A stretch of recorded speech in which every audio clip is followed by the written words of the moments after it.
Ladies and gentlemen, you are listening to The Main Phase, a Magic the Gathering podcast aimed at bringing you the best content, period. Today, Jeremy and Dboe discuss the upcoming ban for Field of the Dead, Game Night 2019, what we're currently brewing in Mythic Championship V. Stay tuned.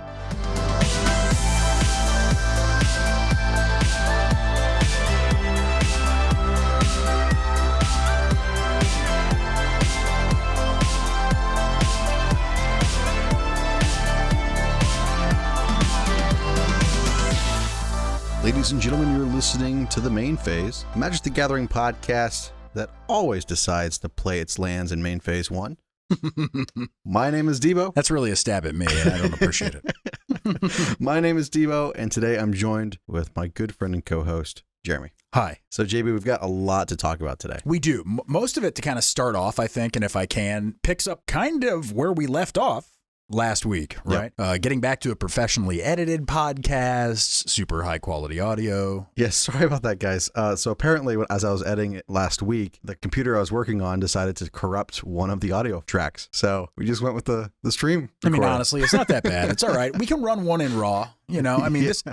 This is the last podcast of the first season of The Main Phase. I think we have one more. Oh, okay. So this is not the last podcast of the first season of The Main Phase. Because there's 52 weeks in a year. We've missed two. So we're 50. on 48. Okay, so we're on 48. So two more. Two more. Yep. And then we roll over to the new season. 201. What an accomplishment. Yeah. It's pretty cool, right? It's really cool. That's cool. 50 podcasts times 30 minutes. That's 1,500 minutes. That's a lot. And that's being very conservative. That's with like how long a day of podcasts podcasts. You could listen. It is being very conservative. Because many of our podcasts are over an hour. You could waste an entire day with us if you wanted to. Maybe just a little bit more. But let's pick up where we left off last week. So, if I can jump right into it. Yeah, and that was Field of the Dead. We were discussing that Field of the Dead was too powerful. Yeah. We didn't have enough answers in Standard. And since that podcast released, they announced that there was going to be basically an emergency BNR announcement. They didn't frame it that way. Right. They said, we're going to... Never was the word emergency included. You're right. They said the November 16th version or whatever it is of the BNR is now on October 21st. So they moved it up. Yeah, they moved it up. Something's happening, right? So really it's a quote, and I do this with air quotes, emergency banning. Right? I mean, let's face it. At this point, there is no denying that the card needs to be banned and addressed in Standard. And the card we're referring to is Field of the Dead. Field of the Dead. Yeah, because right now, Field of the Dead is in the Bant Golos Fires, or there's also the Fires list as well. But it's not as effective as Bant Golos, mainly because of the addition of Hydroid Krasis, Teferi, Circuitous Root, Growth Spiral. It's just too powerful. Being able to instant speed a Circuitous Root with Teferi and getting, eight? I know. 8 zombie tokens? I know. It's just ridiculous. It is, but okay. So we know everybody's up in arms about this. Right. Go out to Twitter, do a search for hashtag MTG Arena. Just that, just MTG Arena right now. By the time you listen to this, go out and just cycle through that, load more results, and tell me that there is not a constant buzz about the fact that this card, or this combo specifically, Bant Golos, is ruining Standard. It is ruining Arena. Another thing too, that's like I went through a couple of the old articles that they wrote about Field of the Dead when they first released it. And you know why they initially designed it? Why is that? Because Scapeshift didn't have any love. And they literally designed it for Scapeshift. And so they thought that, sure, Scapeshift will be good for the 3 months that it had left. And then after that left, it wouldn't be good anymore.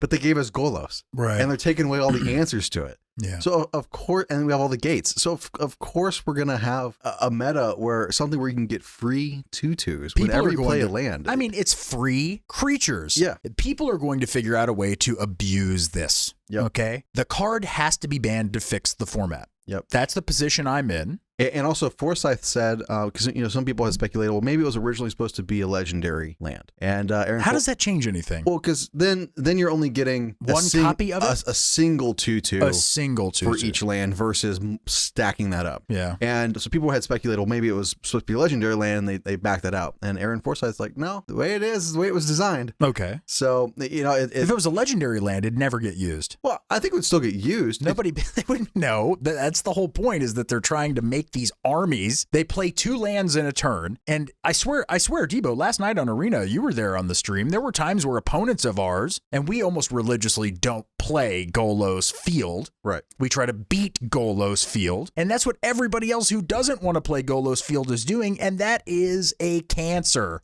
in the meta when you've got some players just lumping in and joining the Patriots. And the rest of them, I'm sorry to make a football reference, but some of them jump on the bandwagon sports ball. Yeah, just because it's easy. And then, the other people who are trying to be creative and play in other areas of the meta and losing consistently. Yeah. But could it be another card?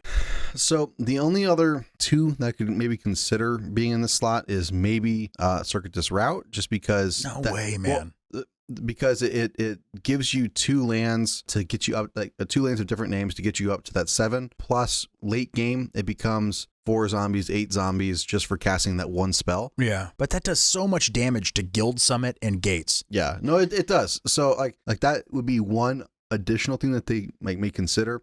Another one just maybe nixing Golos, but I think Golos is fine. I mean, sure, it's annoying that you always get a land and things like that, but I honestly think Field of the Dead is the real issue. And I honestly don't even think Field of the Dead would be that bad if we had reasonable answers to it in the format, which we don't. Like Field of Ruin.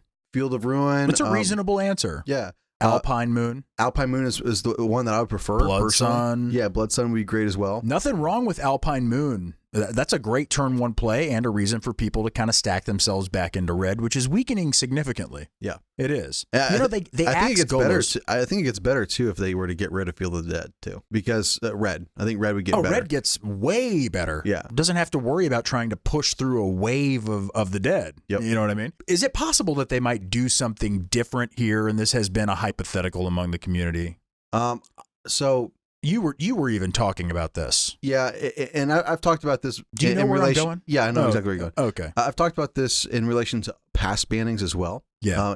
I think that's even a topic that I brought up myself, is instead of banning something, maybe do an emergency inclusion of a card that would answer fields. So basically it would, like, let's say there's 365 cards in the set. I don't know how many there are. Generally 264 cards in a set. Okay. So then they would emergency ban putting in the 265th card, and that would be one answer to the problem to see if that helps fix the format. Why not a couple of them? Why not bring something from antiquity? Why not? I'm serious. Yeah. Well, I mean, they've actually already decided that they're going to be bringing in past cards from Magic's history into the historic format. Why not do it? Yeah. Why not? I'm almost okay with it. Does the format stay broken without action? Yes. It does. Yeah. People will just continue to play Golos. I mean, you showed me the numbers for the most recent, for the registered decks for the Mythic Championship. Yes. That's coming up this weekend.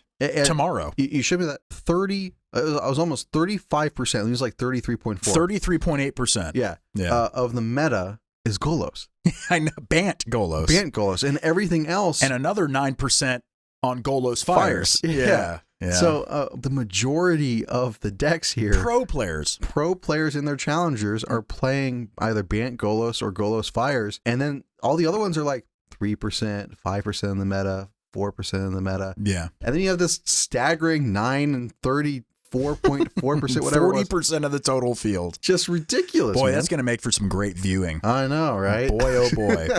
So anyway, affecting the bottom line for Arena is where I think the attention turns from WotC. They've spent all this time getting out of beta, going with the first release. That first release is now open and available to the public. There's wide adoption. It's mostly favorable, despite some of the historic hiccups and other things, and not being able to play our cards and have historic, just a readily accessible, playable format. They're starving you for access to the formats a little bit. It's another topic for another day. It isn't, well, a topic we've already covered too, and a waste of energy, really, because they're going to do what they're going to do. Yep. That's just the way it is. But it'll affect the bottom line for Arena because new players who adopt and go to play experience that Golos, Bant Golos, Field of the Dead thing, and it can put a sour taste in your mouth. Yeah. And for experienced players who know that something like this is ruining the meta, it's just too dominant. That's why we have banned and restricted lists. That's why we have the option to emergency ban things, to give people more options, more creativity, more ways to win, more ways to interact. Because right now,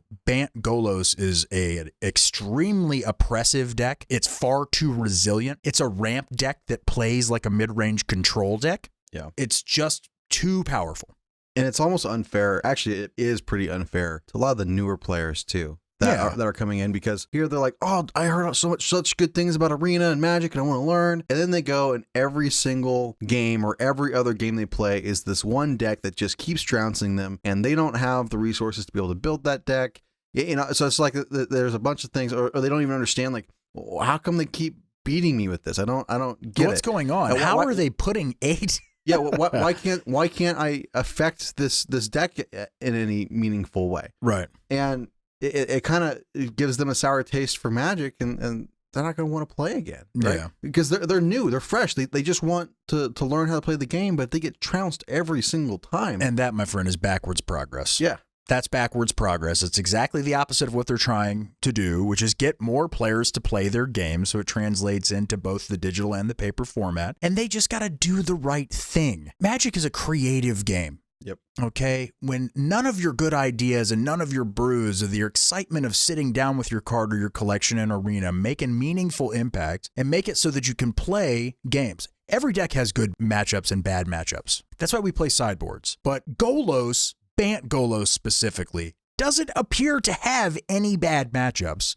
because there's no meaningful answers to the core of the combo. And then Fire's Golos is just as bad, because even if you're in best of one, you still have a sideboard. Yeah. Because you're playing Fae of Wishes, and then you can use your Fires to cast your Fae of Wishes to go tutor. And it's a 75 card deck. Yeah. Yeah. And so you get 15 extra resources that you can then instantly play. Correct. And it deals with anything that your opponent's dealing with. Yeah.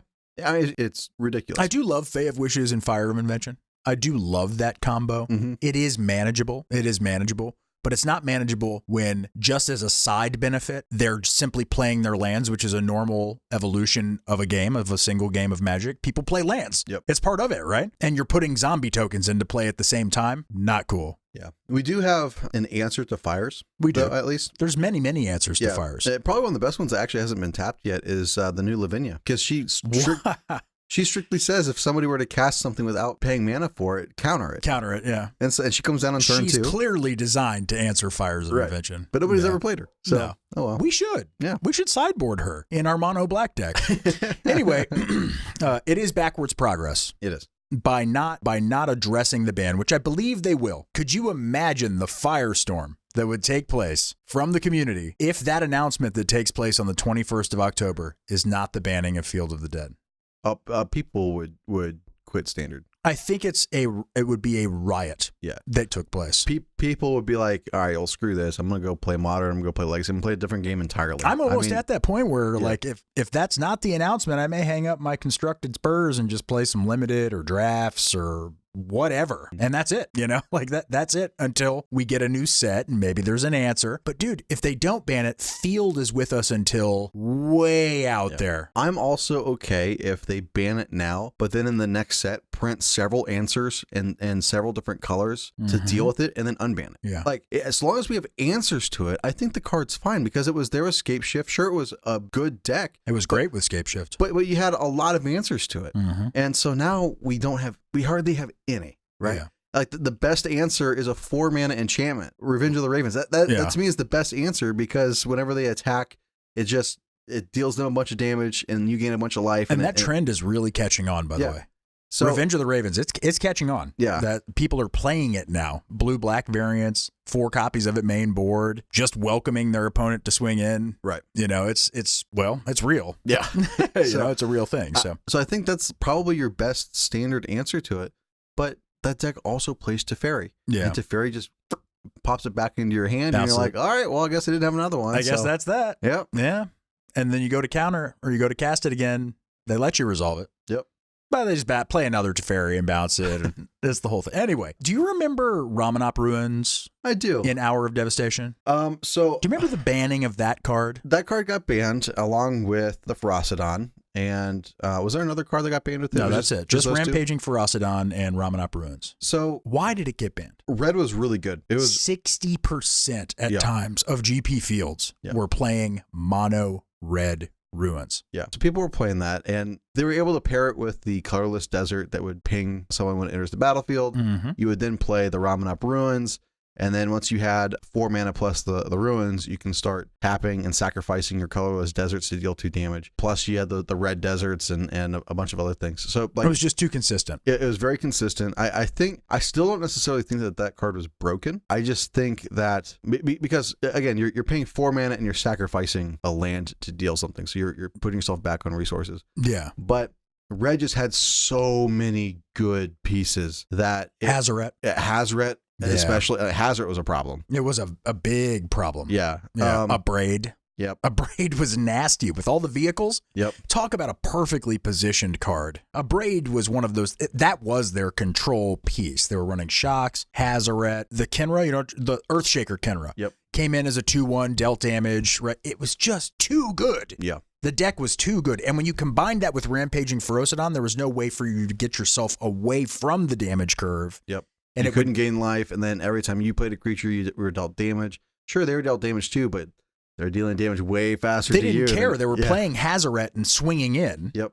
Haste 5/4, indestructible. You think about it, those gods in the Amonkhet block were terrifying. Yeah, they were really good, especially Hazoret once Grasp of Darkness was taken away. Yeah, Grasp of Darkness was great. Yeah. 2 black, instant speed, -4/-4. Yep.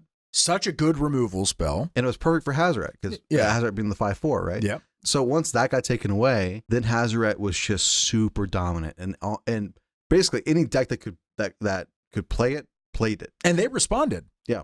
They responded very quickly. They let it come at a natural interval of the ban and restricted cycle, but they banned it. And they fixed the format for a while there. Well, they didn't ban Hazoret, but they banned these other cards. Yeah, they banned Ramanop Ruins. Yep. But they fixed it, and it was good, and I'm thinking that's the direction we go. I can't imagine that they would move something like this forward, given how, 1, it's broken the format, 2, it's affecting the bottom line, 3, it feels like backward progress for Arena. Yeah. They've got to respond to it. When the community's this much up in arms, they're of course going to bend to their customers. Yeah. They have to. And also, I don't see them doing an emergency inclusion of cards. The precedent's just not there. They've never done that before. Never done it before. Why would they start now? Right. So instead of giving us more things, they're just going to take it away. Correct. Right. So anything cool that you've heard of? So the Game Night 2019 product release is coming out November 16th. Dude, I saw that. Which, by the way, that's the date my daughter's supposed to be born. Hey! So look at that.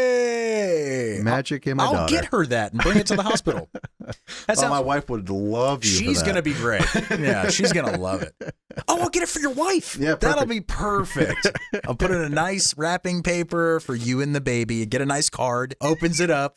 It's Game Night 2019. And I could say, it's 5 ready-to-play decks right out of the box. Which, by the way, I did look at the... It's only $30 too. It's actually pretty cool entry-level product. Yeah, and there's actually some decent top-end like finishers for the lists. There's like the blue one. Yeah, pretty really good. Sphinx of something. Yeah, 6 mana, 5/5 flyer. When it enters the battlefield, target opponent draws a card. You draw 3 cards. Yeah, so good. And then the black one was like a 6 mana, 5/5 or something like that. That said, whenever a creature would attack an opponent, that player is dealt 1 damage or something like that. The white one for 7 converted mana cost, big sweeper as it drops in the board as well. Only creatures your opponents control. Yep. Hey, that's what I'm talking about. My kind of card. Boy, white's really been the pariah lately. That's a conversation for a different time. Anyway, Game Night, you'll be able to walk into your local game shop, if it's a big enough game shop, and probably pick one of those up. They might even be able to special order one for you. Again, great entry-level product. Not mad about it at all. Think it's cool. I like it a lot. Currently about $33 on Amazon. It's a great stocking stuffer. Yeah. We can leave it there. 5 players, up to 5 players can play. 2 players can play. So like this probably isn't for necessarily the established player like you or I that have like these huge collections and things like that. No, I'm not going to buy one of these. Yeah, it's only reason I'm announcing this is because they're paying us to do a plug. No, they're not. But no, like what this is for, one, it's probably for like moms, dads, and grandmas to go buy this for their kids and grandkids, right? As just like it's perfect. Gift. But it's also $30. Yeah. You don't have to buy one card that's $30. Mm-hmm. You can buy 300 of them. Right. And the other thing too is the only way that you could maybe have this be like for someone like you or I is if we have a couple of friends that never played, that kind of want to play well-balanced decks. They're all balanced against each other. Exactly. So you have 5 ready to go. You just sit down, you have a pizza party. Sure. no sleeves needed, right? Yeah. It's that type of a thing. And Dude, you just I play pizza cards. grease my Game Night 2019 cards all the time. Yep. That's what I do. I pizza grease them. So I think that's who this product is for. And if you want some of the singles, then go get some of the singles. There are some standard playable cards in these decks. Are they standard legal cards? Yeah, there's a couple. So those 5 mythics are all standard legal cards? No, not those. But there are cards in the deck list. Yeah, there's also stuff from Our Devastation. And I was looking back. Amonkhet. They're pretty well constructed decks. Again, entry level stuff. Yeah, of course. Right. It's entry level stuff, but it's good. Game Night 2019 product release. Look that up. Speaking of entry level stuff, like what? My decks that I'm brewing, or what? Yeah. What are you working on, man? I thought, oh boy, I cut that jab off at the corner, didn't I? I did not let you throw that one. So, Mono Black Control. It's a deck list that I started working on stream last night. I'll be playing it on stream on a go forward, probably sometime this weekend, Saturday or Sunday. One of our viewers and one of our smarter brewers, Nate Lee, Fascinate, actually joined me to brew Golgari Walkers on stream recently. And that deck, once Field of the Dead gets banned, is going to be ridiculously powerful. That deck looks really good. And, it's very good. And it seemed like the Golos deck was kind of the only deck that really creamed it. We won our other 3 games, and then we took Golos to 3. Yeah. And lost. And I think it was actually pretty well positioned because like the beast, questing beast that you're running in that deck too. It's really hard to deny how much of an impact and how good that card is. Yeah. Would you agree? Yeah, that card is amazing, especially in a list like against the Golos Field of the Dead. Agreed. Field of the Dead decks. That's a tongue twister if I ever did hear one. Field of the Dead decks. Field of the Dead decks. Field of the Dead decks. But because it has that clause that says creatures with power 2 or less can't block it. Correct. Right? So questing beast comes down, swings out. It doesn't matter how many zombies they have. It's just right over them. Yeah. Vigilance. Yeah. It was a very powerful deck. It had some really good games. I absolutely loved watching that one. Well, thank you very much. What are you working on? So I am working on a Hush Troll aggro deck. Dude, you sent me that list today. Are you playing that tonight? Yeah, I'll be playing that tonight. Yes! Oh, I'm so excited. So basically the combo, it's technically like an aggro combo list, maybe, I don't know. But it's got Hushbringer. It's awesome. Which is a 1 and a white 1/2 that says creatures entering the battlefield, they had triggers. I got a foil in my boxes, by the way. Great. Great, good for you. I'm so happy. Actually, entering the battlefield or dying, triggers that would happen don't trigger. It is basically what it says. And then you're playing the troll, the 5 mana 8/8 Clackbridge Troll. Thank you, Clackbridge Troll. I love that card. It's a great card. So it and gives again, after Field of the Dead goes away, it's awesome. Yeah, it's usable. And so the 5 mana 8/8 also has haste and trample. And when it enters the battlefield, it gives your opponents 3 goats. And then at the beginning of combat, they can sacrifice a creature to tap the troll. And you draw a card. And gain 3 life. So you almost want them to have the goats. Well, kinda. Really, does it have haste? It has haste. Nasty. Yeah. So it goes down with the Hushbringer. They don't get the goats, and now they have to start sacrificing their actual creatures to keep it from attacking, right? It's so funny. Yeah. So that's one of the decks that I've been brewing recently. I'm also kind of contemplating like a tier 2 Terabad deck, but it sounds like it'd be a lot of fun. What is it? Naya or Bant Boggles. Boggles? Yeah. So okay, what even boggles right now? You talking about flyers? No.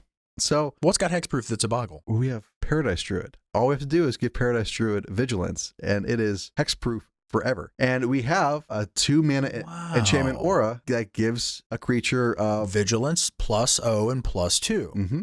Actually, it's +1/+2. If I remember right. Wow. So now all of a sudden, your Paradise Druid just gets super huge. Too bad we don't have protection from creatures. We don't have. Are you sure? I'm not.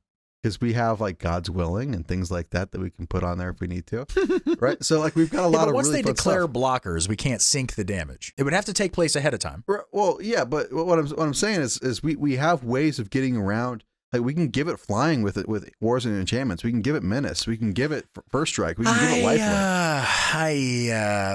Like I said, it's a tier 2 Let's deck. call it tier 3 and we'll wait to see it. So I'm also building mono white knights. I've got this hankering to really like focus on something around the Circle of Loyalty because I believe that it could be very good. And I think we've got enough in white knights to actually do something. Also, the Mace of the Valiant is another one of those cards that's just calling me to try to make it work. You know what I mean? I really want to try to make it work. And I've discovered in testing that Ardenvale Knight, which is the 2 colorless, 1 white creature with the 1 colorless, 1 white adventure that says tap 2 target creatures, is actually pretty good. Yeah. And when you play that with Lucky Clovers, it's pretty awful. It can make for KO swings with the mace. When you've got the automatic generation of the Circle of Loyalty and the mana generation of the Circle of Loyalty, it becomes... You may want to still consider going white-black with the four-leaf clover, Lucky Clover, whatever it's called. I mean, we can for the Murderous Rider.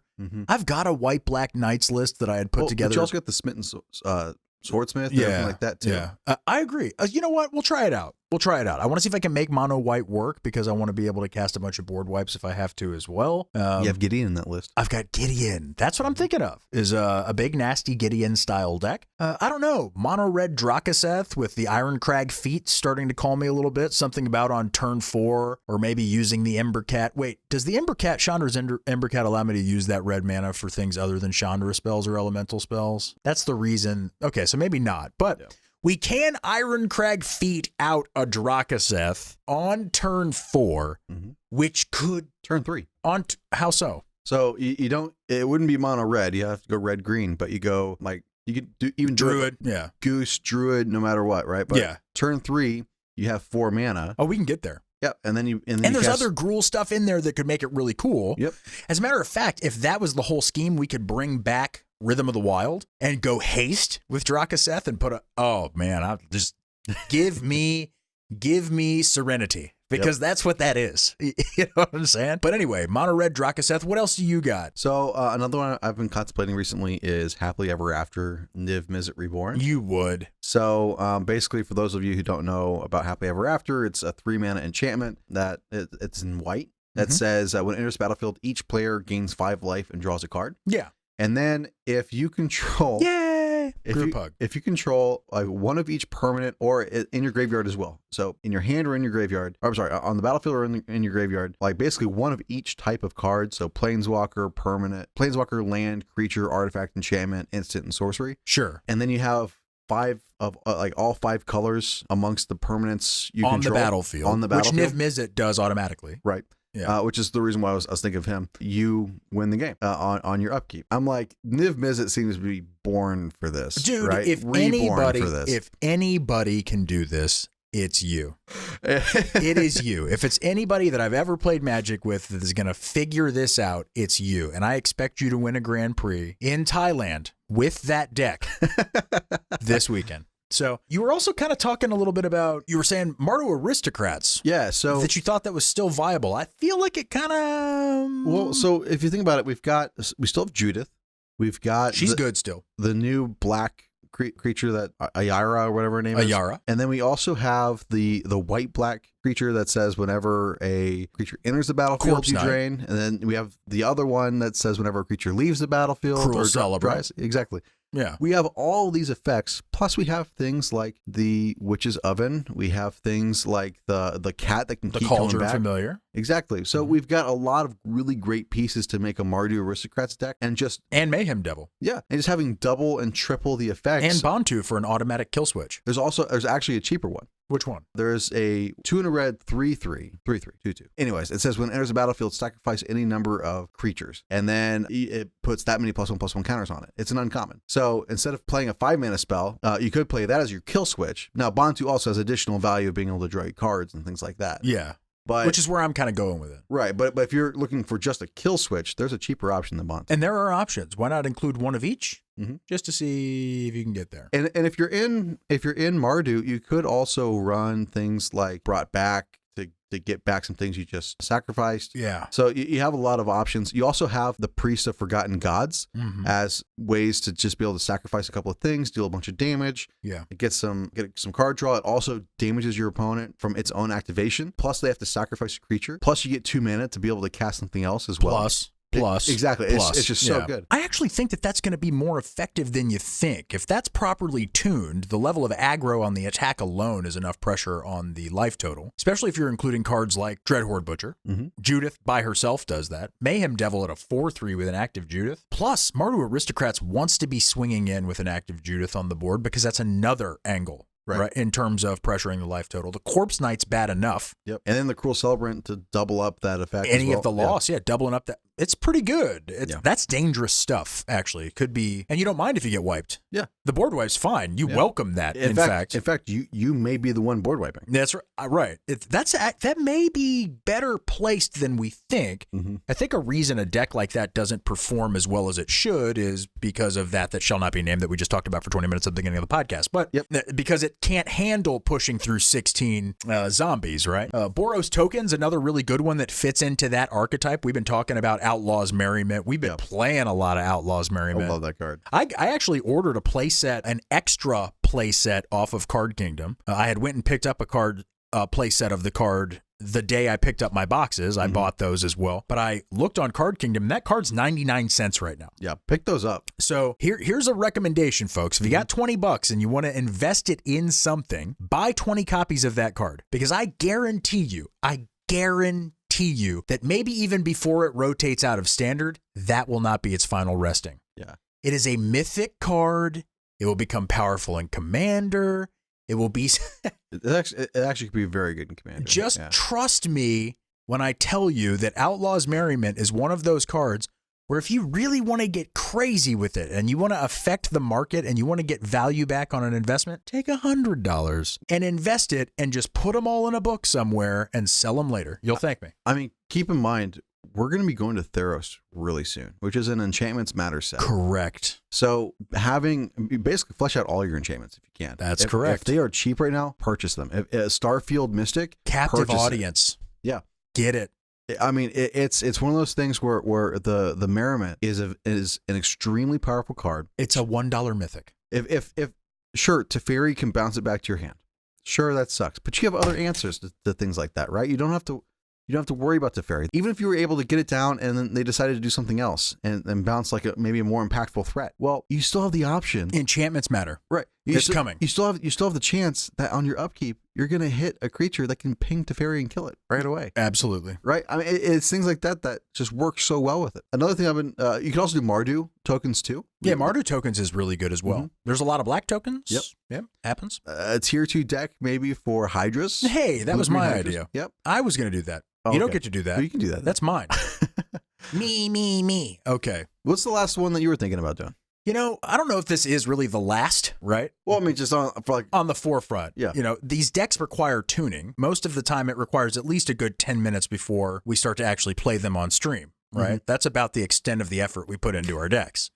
So Gates of Invention is one that's really exciting me because I think Field's going to go away. Right. And I think that reintroduces Guild Summit. It reintroduces the Archway Angel or the Gateway Angel. It reintroduces Colossus. It reintroduces the Gatebreaker Ram. It reintroduces all of those things and it leaves your mana up and available. You cast that first spell for free. Yeah.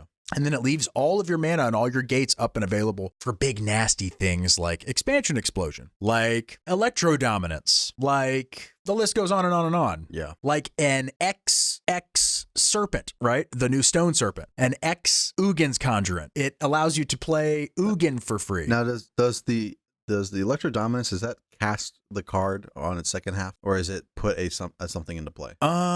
Because if it's cast, then it's a little bit of a nombo with the fires, or you could do it like instant speed. I'm going to deal you 4 damage for 6 mana, put a fires into play on your end step. My next turn, I can now cast 2 things. Yes. Right. We could do that. If they're controlling fires, which fires, it's likely that fires is being controlled at that point, right? Because it will become one of the dominant archetypes. Right. Fires of Invention will become a dominant archetype, and then suddenly people are running 4 copies of Thrashing Brontodon mainboard and they're green. Or Lavinia.